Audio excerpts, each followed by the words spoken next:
Okay, आप लोग हैं मेरे साथ? सच में मुझे तो एक ही व्यक्ति का आवाज़ आ रहा है हमारे चर्च में। हालेलुया।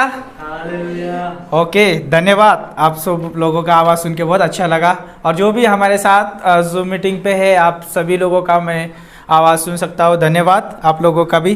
तो बहुत अद्भुत संदेश था कि जस्ट मैं सोच रहा था उसके बारे में कि जब पौलुस जो है फिलिपियों का 4:13 में ऐसे नहीं कहता है कि मैं सब कुछ कर सकता हूँ जो मुझे वो सामर्थ्य देता है।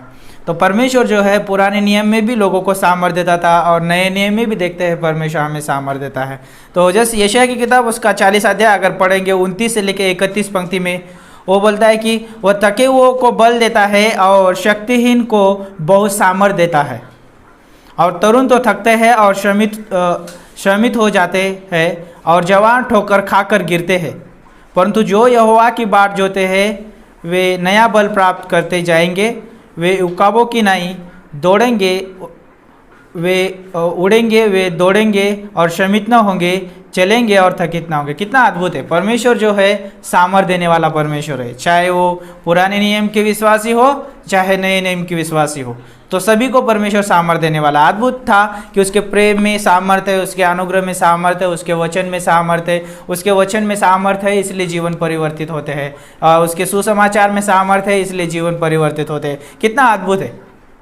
एक्चुअली परमेश्वर के जो शब्दों में है, उसके स्वभाव, उसके चरित्र, उसके गुण में सभी में सामर्थ्य है, इसलिए एक व्यक्ति जो है सामर्थ्यवान बनता है। इसलिए उसके चरित्र के अनुसार जीवन जीने की कोशिश करता है क्योंकि उसमें सामर्थ्य है। तो उदाहरण के रूप में हम देखते हैं कि जो लोहचुंबक देखते हैं उसमें एक उसके अंदर एक पावर है।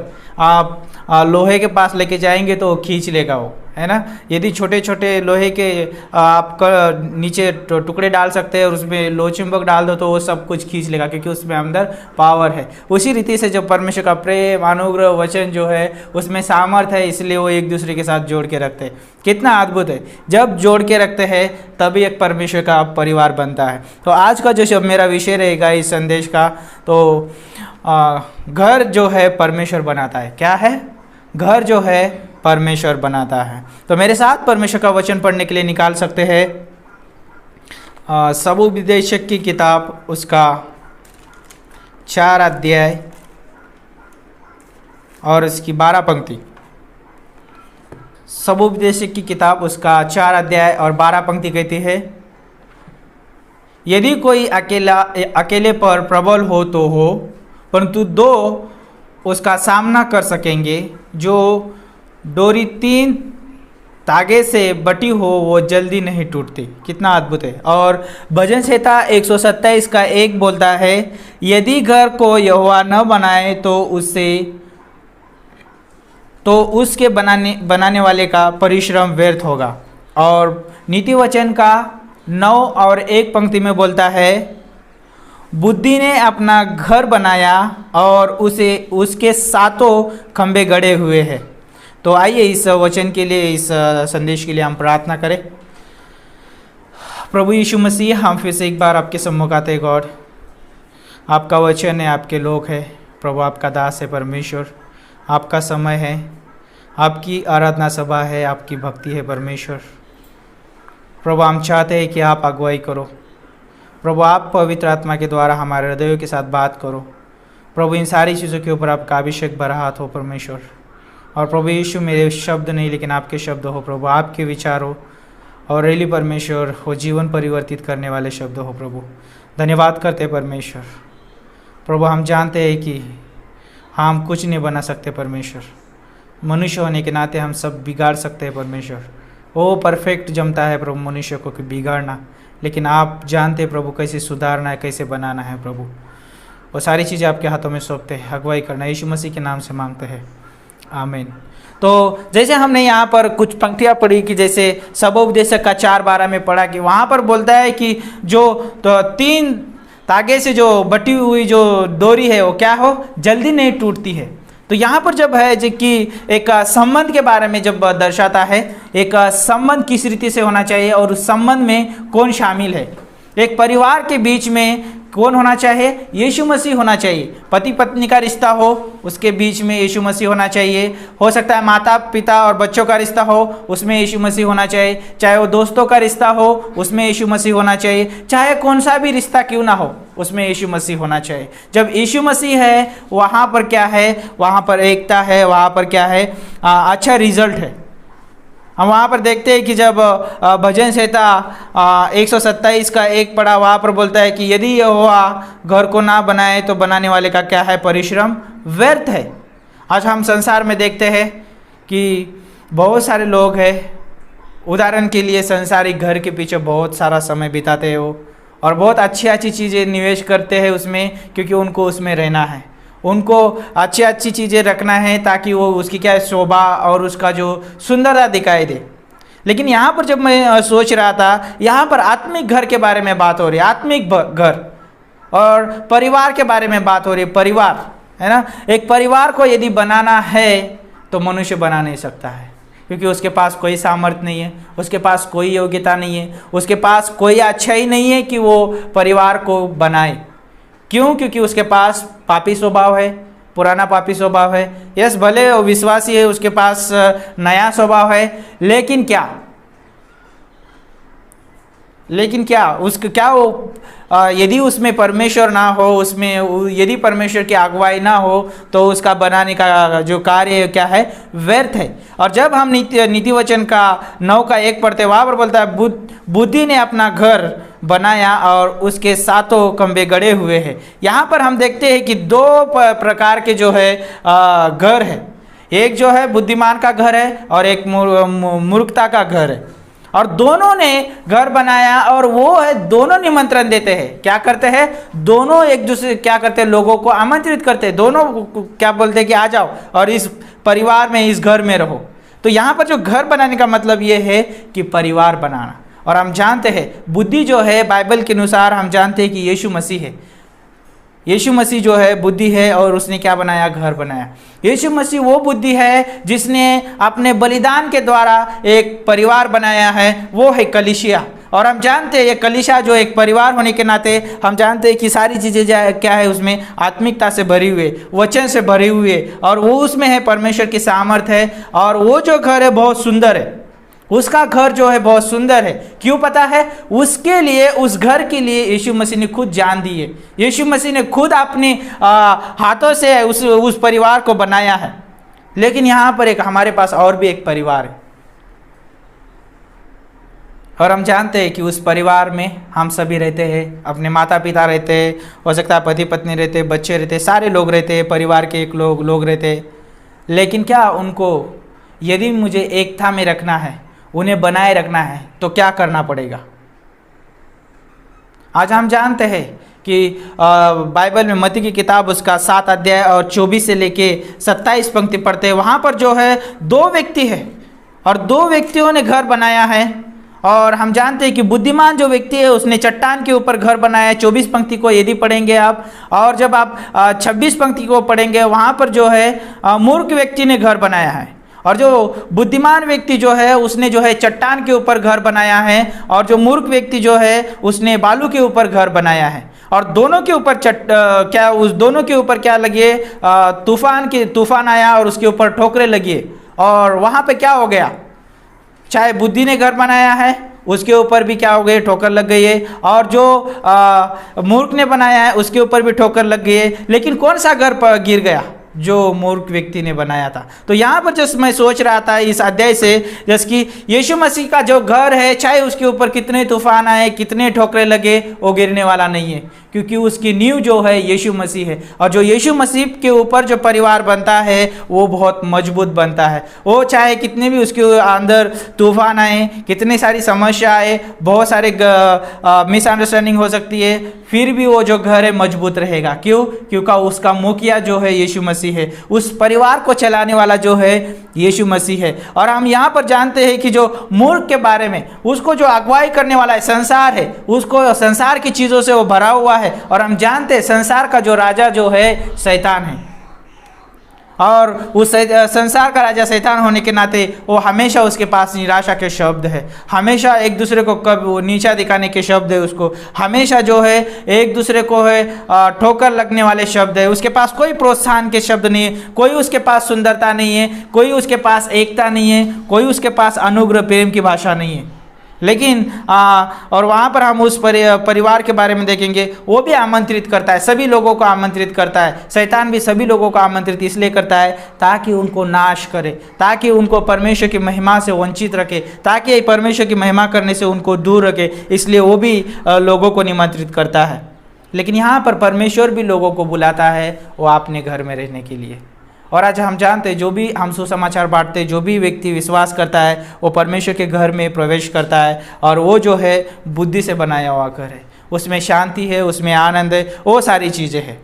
लेकिन यहाँ पर एक मैं बात बताना चाहूँगा, मैं परमेश्वर के घर में हूँ, बहुत अच्छा है। और दाऊद भी कहता है कि भजन 23 में अगर पढ़ेंगे और लास्ट पंक्ति में बोलता है, छठी पंक्ति में बोलता है कि मैं यहोवा के क्या बोलता है, धाम में सर्वदा आनंदित रहूँगा, या है ना, सर्वदा रहना चाहूँगा। जो भी है कि जब परमेश्वर के भवन में रहते हैं हम, तो वहाँ पर आनंद है, शांति है, सारी चीज़ें हैं। तो यहाँ पर मैं कहना चाहूँगा कि एक विश्वासी होने के नाते मैं परमेश्वर को जानता हूँ, बहुत अच्छी बात है, लेकिन क्या मैं उन सारी चीज़ों में जीवन जी रहा हूँ जो मुझे उसमें जीवन जीना चाहिए?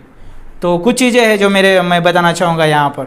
तो आप उत्पत्ति की किताब उसका 19 अध्याय और 14 पंक्ति निकाल सकते हैं। उत्पत्ति की किताब उसका 19 अध्याय और 14 पंक्ति। यहाँ पर जो है बहुत अच्छा उदाहरण है एक व्यक्ति के लिए, और लूत है यहाँ पर, और लूत के बारे में है। तो पढ़ेंगे यहाँ पर वो पंक्ति। तब लूत ने निकलकर अपने दामादों को, जिनके साथ उसकी बेटियों की सगाई हो गई थी, समझा के कहा, उठो, इन स्थान से निकल चलो, क्योंकि यहोवा इन नगर को नाश किया चाहता है।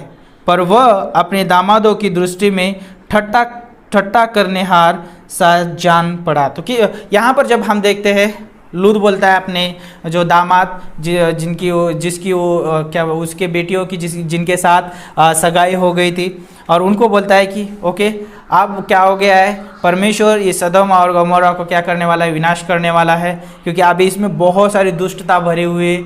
और परमेश्वर कहता है कि इसमें से निकल जाओ, और परमेश्वर का आदेश है कि हमें यहाँ से निकलना है, क्योंकि हम धर्मी लोग हैं, हम परमेश्वर का भय मानने वाले लोग हैं, हमें यहाँ से निकलना चाहिए। लेकिन वहाँ पर ओके, धर्मी हैं, परमेश्वर का सारी चीज़ों से भय मानते हैं, आप विश्वासी है, कोई बात नहीं। हम जानते हैं कि संसार में है, हम संसार में होने के नाते हम परमेश्वर का भय मानते हैं, विश्वासी कहलाते हैं। लेकिन क्या हमारे पास परमेश्वर को हमारे जीवन में प्राथमिक स्थान पे रखा है? प्रथम स्थान पे क्या हमने रखा है परमेश्वर को? कुछ क्रम है, इस कहानी के साथ हम जाएंगे। कुछ क्रम है परिवार को परिपक्व बनाने के लिए, कुछ क्रम। तो पहला क्रम जो है, मेरे जीवन में प्राथमिकता या प्रथम स्थान जो है परमेश्वर का होना चाहिए। ओके, यदि मैं मेरे परिवार को सुरक्षित रखना चाहता हूँ, यदि मैं मेरे परिवार को परमेश्वर में बनाना चाहता हूँ, यदि मैं मेरे परिवार को परमेश्वर में बढ़ते हुए देखना चाहता हूँ, तो उस क्रम में जो है प्रथम स्थान पे जो है परमेश्वर होना चाहिए। मेरे जीवन में या मेरे परिवार के हर एक सदस्य के जीवन में परमेश्वर जो है प्रथम स्थान पे होना चाहिए। जब प्रथम स्थान पे होता है परमेश्वर, तो उसमें कुछ चीज़ें आती है। नंबर 1 चीज़ है आदर, भय आता है वहाँ पर। भय का मतलब है कि हम परमेश्वर का बहुत आदर करते हैं। चाहे मैं घर में हूँ, चाहे मैं कहीं कोई भी स्थान पे क्यों ना हूँ, मैं परमेश्वर का आदर करता हूँ, परमेश्वर का भय मानता हूँ कि परमेश्वर मेरे साथ है।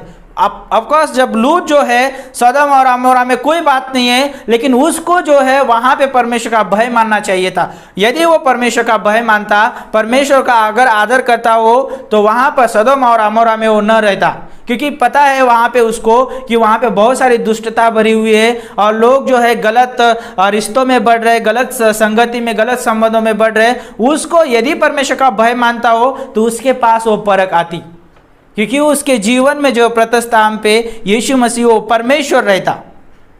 नीति वचन का एक साथ यदि आप पढ़ोगे, वहाँ पे बोलता है परमेश्वर का भय मानने से बुद्धि की शुरुआत होती है, और बुद्धि वो है जो मुझे सही रास्तों पे अगुवाई करती है। और बुद्धि जो है वो खुद यीशु मसीह है।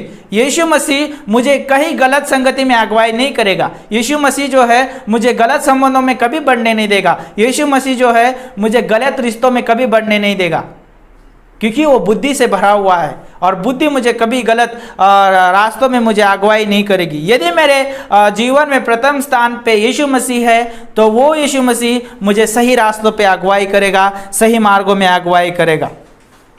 जब मैं उसका भय मानता हूँ, उसको मेरे जीवन में प्रथम स्थान रखता हूँ। और दूसरी बात यह है महिमा। जब आप प्रकाशित वाक्य 5:12 पढ़ेंगे, वहाँ पर बोलता है कि उस मेमने की महिमा हो, वो आदर के योग्य है, प्रशंसा के, स्तुति के योग्य है, शांति के योग्य वो है। और हम जानते हैं कि हमारे जीवन में यीशु मसीह प्रथम स्थान पे है, तो हम जानते हैं कि उसको महिमा देंगे, उसको आदर देंगे, उसको प्रशंसा देंगे और उसकी आराधना करेंगे हम, वो सारी चीज़ें। और तीसरी बात आती है आराधना। और हम जानते हैं यूहन्ना की किताब उसका 4:24 यदि मुझे आराधना करना है, मेरे पास परमेश्वर का वचन और परमेश्वर की आत्मा के द्वारा ही मैं आराधना कर सकता हूँ। तो यदि मेरे पास परमेश्वर मेरे जीवन में प्रथम स्थान पे है, तो मैं उसकी आराधना आत्मा और सच्चाई से करता हूँ। यदि मेरे जीवन में प्रथम स्थान पे परमेश्वर नहीं है, तो हो सकता है कि मैं किसी और चीज़ों की आराधना कर रहा हूँ, हो सकता है मैं किसी और चीज़ों को महिमा दे रहा हूँ, हो सकता है किसी और चीज़ों को मैं आदर दे रहा हूँ, और उसमें परमेश्वर की वो सारी चीज़ें हो नहीं रही। इसलिए मैं मेरे परिवार को या मैं मेरे जीवन को सही रीति से नहीं बना पाऊँगा।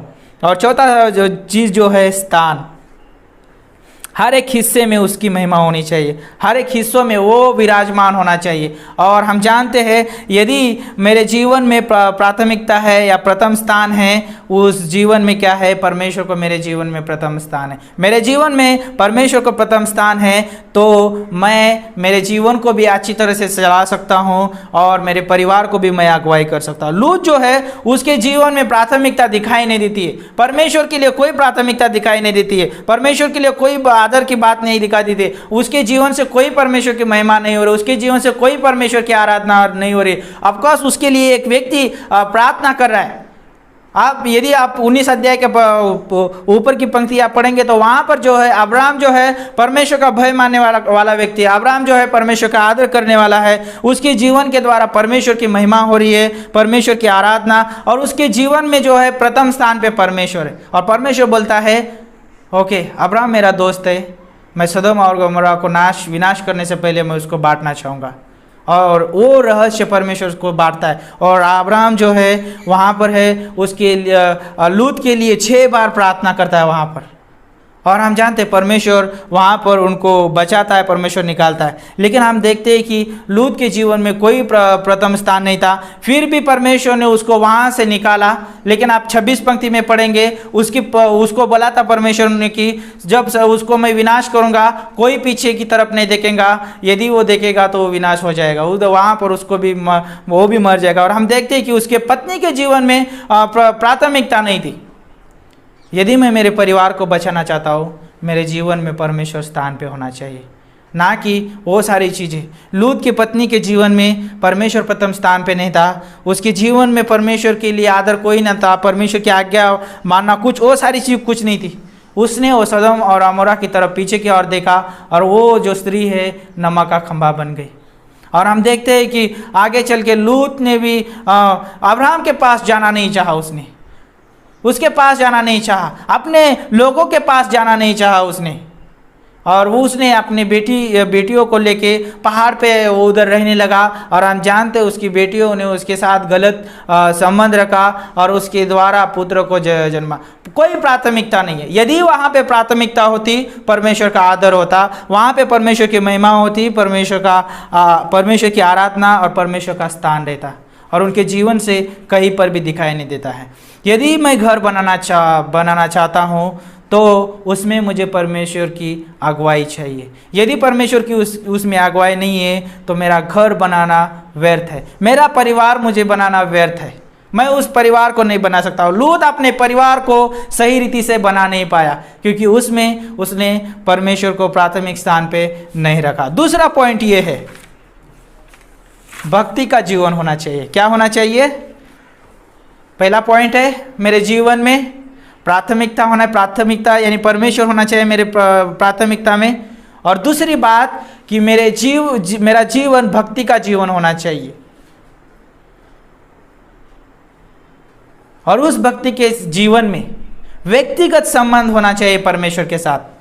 और उस जो है व्यक्तिगत संबंध में जो है उस समय जो है मैं शांत मनन करता हूँ, शांत का समय रहता है मेरा परमेश्वर के साथ, एकांत का समय रहता है, और उस संबंध में मैं परमेश्वर के साथ व्यक्तिगत रीति से बढ़ता हूँ। कैसे बढ़ता हूँ? व्यक्तिगत रीति से। तो लूत को पता होना चाहिए कि मैं परमेश्वर का व्यक्ति हूँ और मुझे जो है परमेश्वर के साथ व्यक्तिगत संबंध में बढ़ना है।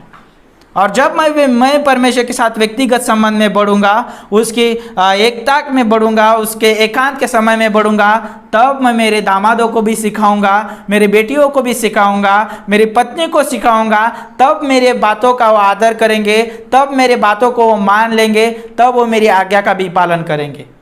और उसने वो सारी चीज़ें नहीं किया और उसने अपने दामादों को कहा कि यहाँ से चलो, जो परमेश्वर यहोवा है उसको नाश करना चाहता है, और उन्होंने उसको ठट्टों में उड़ाया।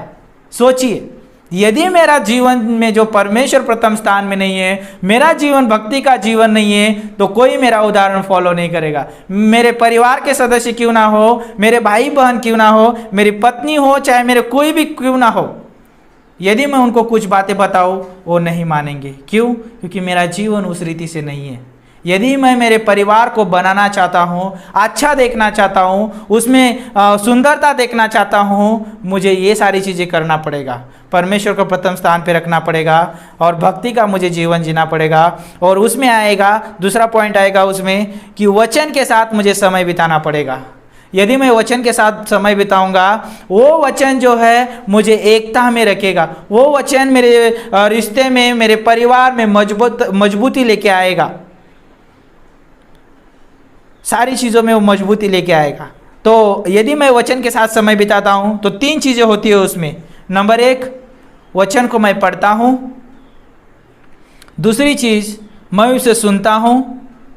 और तीसरी चीज़, वचन मैं बांटता हूँ। पढ़ता हूँ पहले, सुनता हूँ और फिर मैं बांटता हूँ। यदि मैं पढ़ूंगा नहीं, सुनूंगा नहीं, तो मैं बांट नहीं पाऊंगा।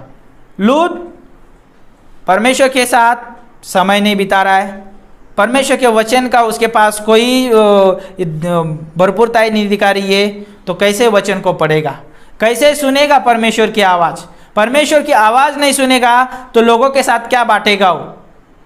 ज़रूरी है मुझे कि मैं मेरे भक्ति के समय पे मैं परमेश्वर का वचन पढ़ूँ, उसके वचन के साथ मैं समय बिताऊं, वचन पढ़ूं, उससे सुनूं और फिर मैं दूसरों के साथ बांटूं, तब मेरा लोग सुनेंगे। यदि मैं नहीं करता, वो लोग भी नहीं कर पाएंगे। तीसरी बात जो है, संगति का जीवन जीना है। पहली बात प्राथमिकता का जीवन, दूसरी बात भक्ति का जीवन, तीसरी बात जो है संगति का जीवन।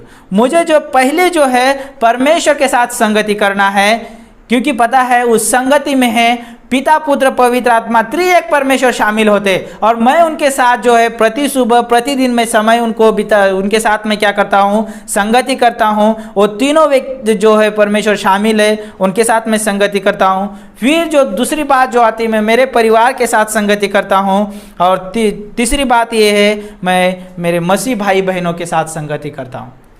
मेरी जो संगति है पहले परमेश्वर से है, दूसरी संगति मेरे परिवार से है, तीसरी संगति जो है मेरे मसीह भाई बहन जिसमें वो कलीसिया आती है उनके साथ मेरी संगति है। यदि मेरी संगति परमेश्वर के साथ नहीं है तो मैं उदाहरण नहीं हूँ, मेरे परिवार के लिए उदाहरण नहीं हूँ, ना मैं कलीसिया के लिए उदाहरण नहीं हूँ। तो मैं किस रीति से घर बनाऊँगा, कौन से उम्मीद से मैं देखूँगा उनको, यदि मेरा संगति का जीवन नहीं है तो। और चौथी बात आती है एकता का जीवन। क्या आती है? एकता। उसमें एक मत होता है, एक विचार होता है। और हम जानते हैं कि हमारी जो एकता है परमेश्वर से, त्रिएक परमेश्वर से हमारी एकता है। और हम जानते हैं पिता, पुत्र, पवित्र आत्मा उनकी एकता है। उनके द्वारा हम सीखते हैं कि किस रीति से एकता में रहना है।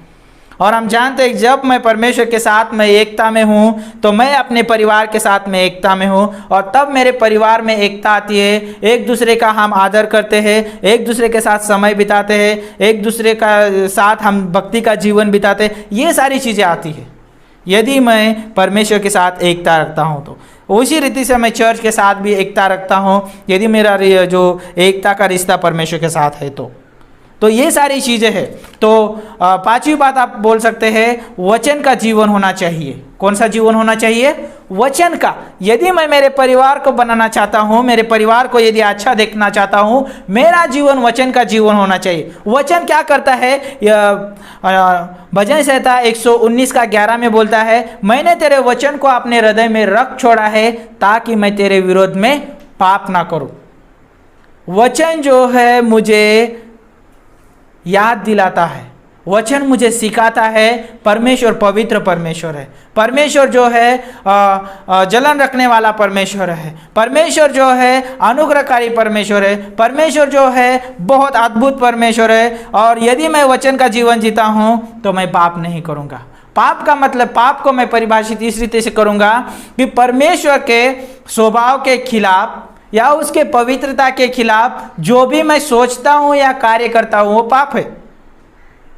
लूत बहुत अच्छा है, उसने परमेश्वर के स्वभाव के खिलाफ गया। उसने वो सारी चीज़ों, उन लोगों के साथ संगति रखी जिन लोगों के साथ संगति नहीं रखना चाहिए था। जिस स्थान में उसको नहीं रहना चाहिए था उस स्थान में रहा। एक विश्वासी को जो है संसार के साथ संगति नहीं करना है, संसार के लोगों के साथ बैठना उठना नहीं होना चाहिए, क्योंकि उनके द्वारा उसकी आत्मिकता में कोई बदलाव नहीं आएगा, कोई उससे बढ़ोतरी नहीं होगी, और हो सकता है उसकी संगति को भी बिगाड़ सकती है।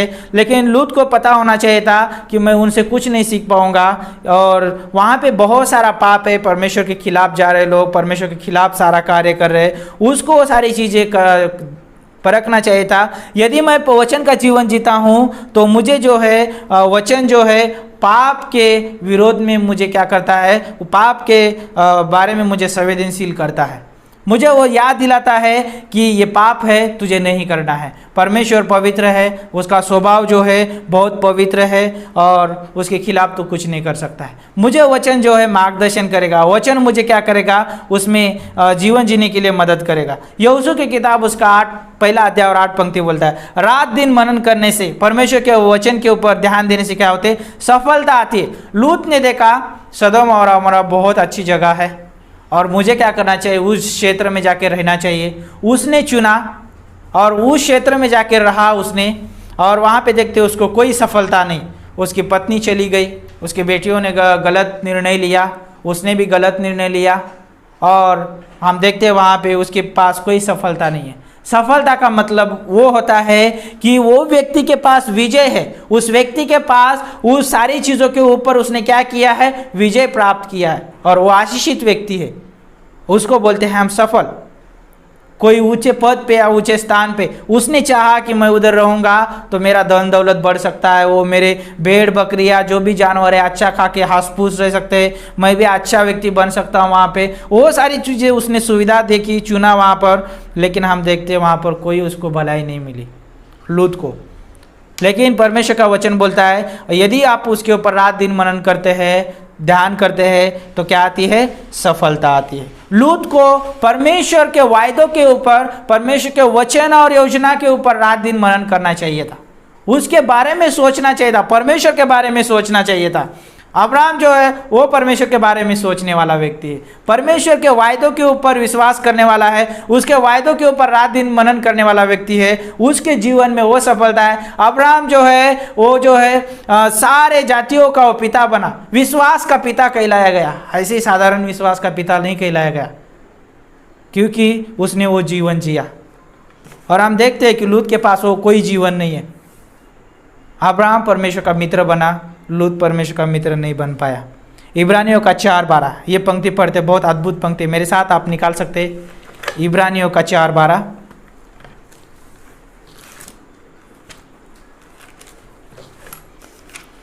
इब्रानियों का 4:12 बोलता है, क्योंकि परमेश्वर का वचन जीवित और प्रबल और हर एक दोधारी तलवार से भी बहुत चौका है और जीवन और आत्मा को और गांठ गांठ और गुदे गुदे को अलग करके पार पार छेदता है और मन की भावनाओं और विचारों को जांचता है।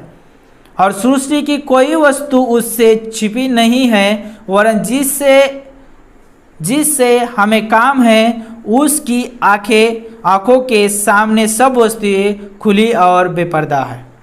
तो सोचिए, यहाँ पे परमेश्वर का जो वचन है क्या करता है? जांचता है।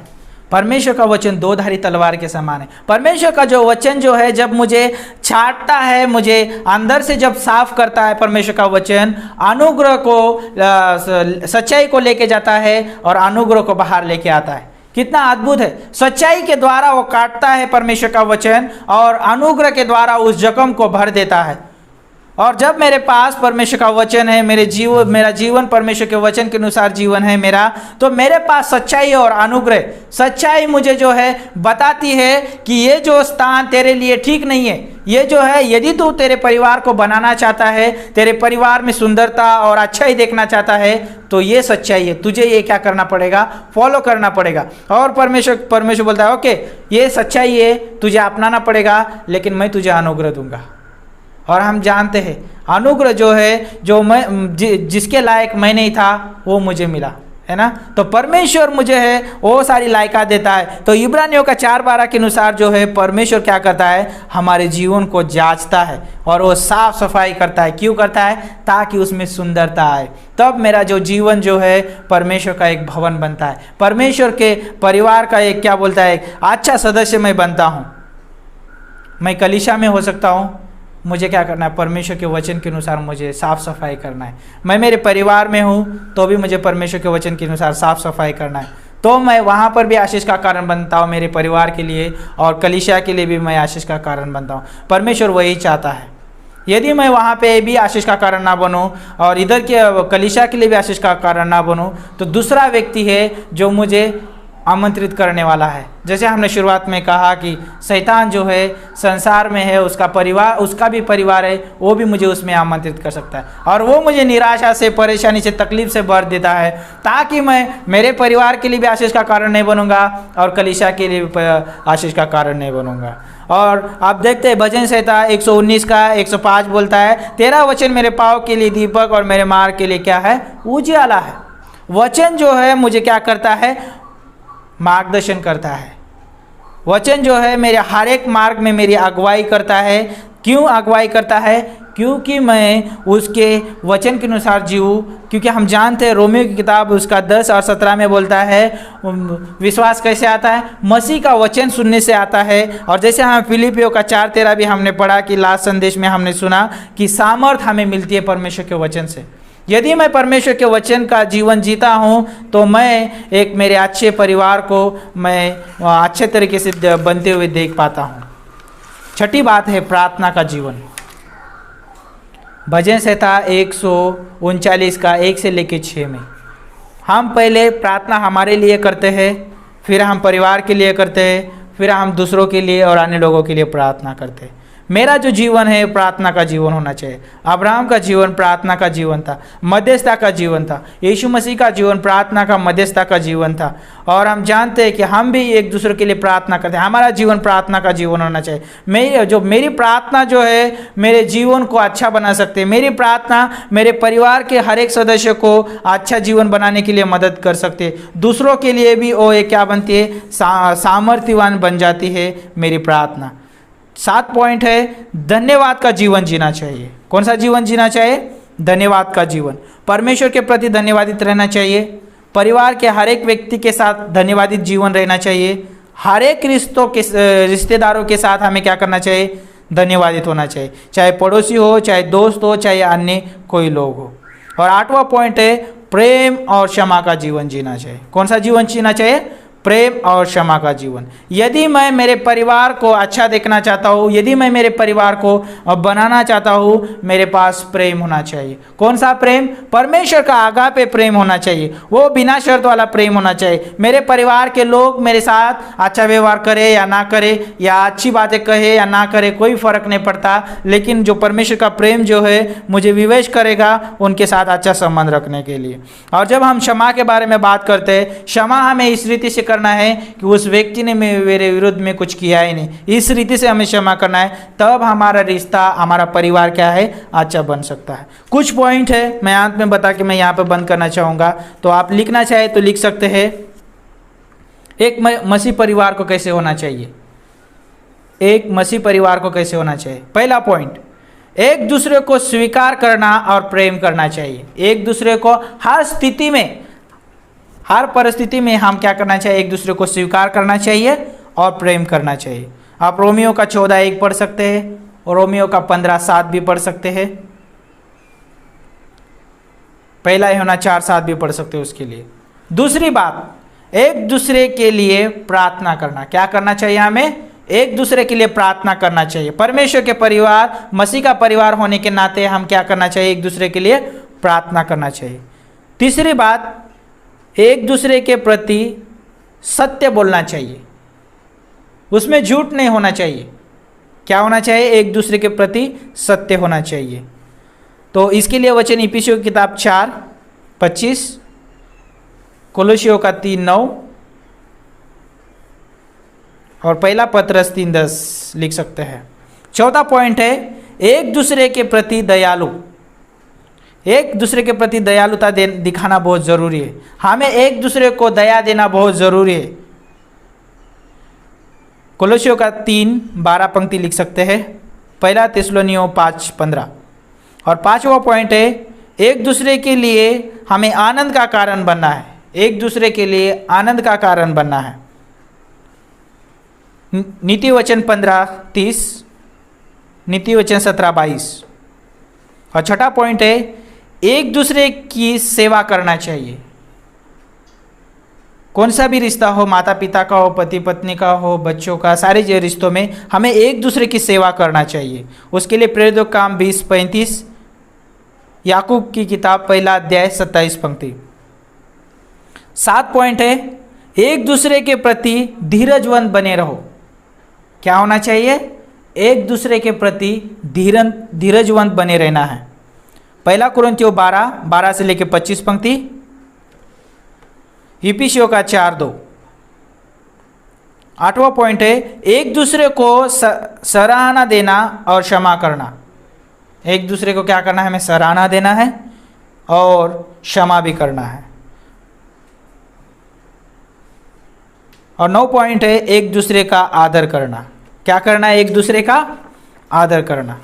तो यहाँ पर जैसा मैं बताना चाहूँगा, यदि मेरे सारे रिश्तों में, मेरे परिवार के रिश्तों में, चाहे मेरा कलीसिया का रिश्ता हो, चाहे कौन सा भी परिवार हो मेरा, उसमें यदि परमेश्वर है तो वो परिवार रियली अद्भुत परिवार बनता है। मैं कितना भी कोशिश करूं मेरे परिवार को बनाने के लिए, मैं बना नहीं पाऊंगा यदि ये सारी चीज़ें ना हो। तो प्राथमिकता परमेश्वर के वचन का जीवन, भक्ति का जीवन, है ना, आराधना का जीवन, धन्यवाद का जीवन यदि ना है मेरा, तो मैं मेरे परिवार को बना नहीं पाऊंगा। यदि मेरा ये जीवन में सारी चीज़ें हैं तो मैं वो परिवार को बनते हुए देख पाऊंगा, क्योंकि परमेश्वर क्या करेगा? मुझे सामर्थ्य देगा वो परिवार को बनाने के लिए। इसलिए पौलुस बोलता है फिलिपियों का 4:13 में कि मैं सब कुछ कर सकता हूँ जो मुझे सामर्थ्य देता है। और हम जानते हैं परमेश्वर जो है बनाने का अद्भुत कार्य करता है, और बनाने का कार्य जो है हम परमेश्वर की और से ही सीखते हैं। तो लास्ट में, अंत में मैं कहना चाहूँगा कि भजन संहिता 127 का 1 बोलता है, यदि घर यहोवा ना बनाए तो उसके बनाने वाले का परिश्रम व्यर्थ है। यदि आप अपने परिवार को अच्छा बनाना चाहते हैं या बनते हुए देखना चाहते हैं, तो आज के संदेश को याद रखिए। उन सारी चीज़ों को आप रियली अपने जीवन में कार्य करने दीजिए। पहले आपके जीवन में कार्य करने दीजिए, फिर आप वो वचन जो है वो सारी चीज़ें दूसरों के जीवन में कार्य करेगा, क्योंकि आप उनके लिए उदाहरण ठहरेंगे। तो मैं आशा रखता हूँ कि आप इस वचन के द्वारा, इस संदेश के द्वारा आशीषित होंगे। तो क्यों ना हम प्रार्थना करें इस समय। प्रभु यीशु मसीह, हम धन्यवाद देते हैं। हमारे पास कोई योग्यता नहीं है, हमारे पास कोई अच्छाई नहीं कि हम अपने परिवार को बचा सके या अपने परिवार को बना सके परमेश्वर, लेकिन आपके पास वो सारी चीज़ें हैं प्रभु। लेकिन प्रभु आपने सारी चीज़ें हमें दिया है ताकि हम आपके अनुसार जीवन जिए। और प्रभु जब भी हम कुछ बनाएंगे उसमें आप होंगे परमेश्वर, और वो जो है सुंदर वस्तु बनेगी परमेश्वर, सुंदर रिश्ता और सुंदर परिवार बनेगा। और यदि प्रभु आप उसमें नहीं हैं, आपकी अगुवाई, आपकी सारी जो चीज़ें नहीं है, तो प्रभु उसमें कोई सुंदरता और कोई योग्यता और कोई अच्छाई नहीं है परमेश्वर। और हम चाहते हैं कि प्रभु यीशु मसीह, हम सुंदरता देखना चाहते हैं हमारे परिवार में।